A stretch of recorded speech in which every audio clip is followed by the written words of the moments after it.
Nobody can ensure that there will be adequate affordable housing for low and middle income aging.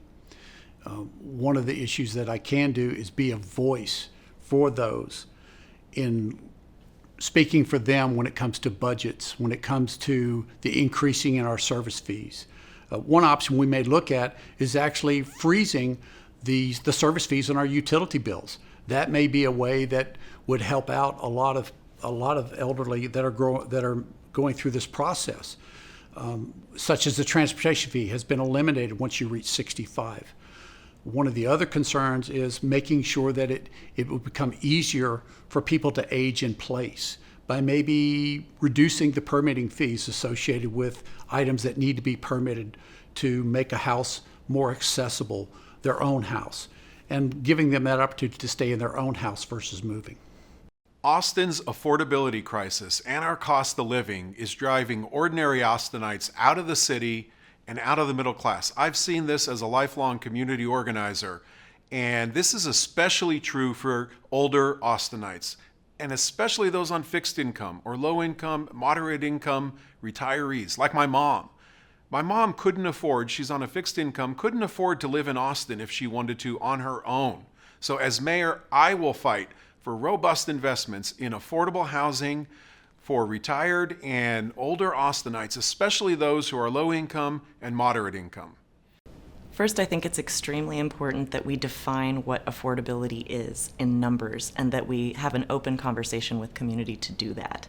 I have a track record of working shoulder to shoulder with community members all over the city of all ages and abilities, looking at ways to preserve the existing affordable housing that senior citizens live in now, how to protect tenants and homeowners in their negotiation of new development to ensure quality of life and prevent displacement, and to work with community developers and private developers to negotiate hundreds of new, deeply affordable housing units.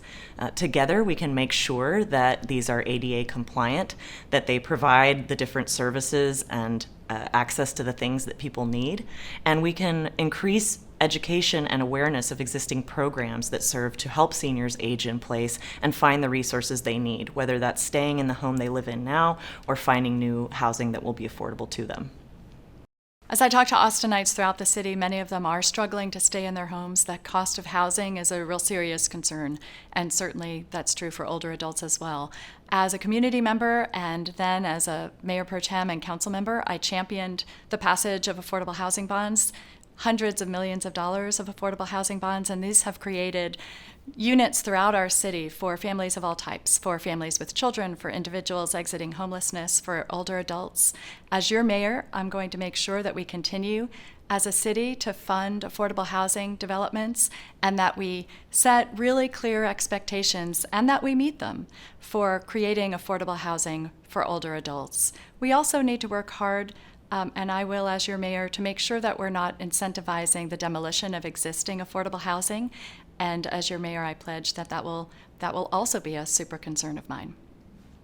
My mantra since becoming mayor has been affordability first in Austin, Texas, and that includes for older adults in Austin. The city had been stagnant for over a decade in terms of making the kinds of changes to make Austin more affordable, particularly when it came to housing. We weren't allowing for more housing to be built. I'm very proud that AARP endorsed the efforts we've made at the City Council through our Home Initiative, through our Home 2 Initiative, and with regard to our equitable transit-oriented developments so that we can get more housing on the ground. We need more affordable housing, but we also just need more housing, which will impact the affordability curve. AARP and Mayor Watson and the City Council have stood hand in hand in order to make those changes, and we've known great success. We're now becoming a national model.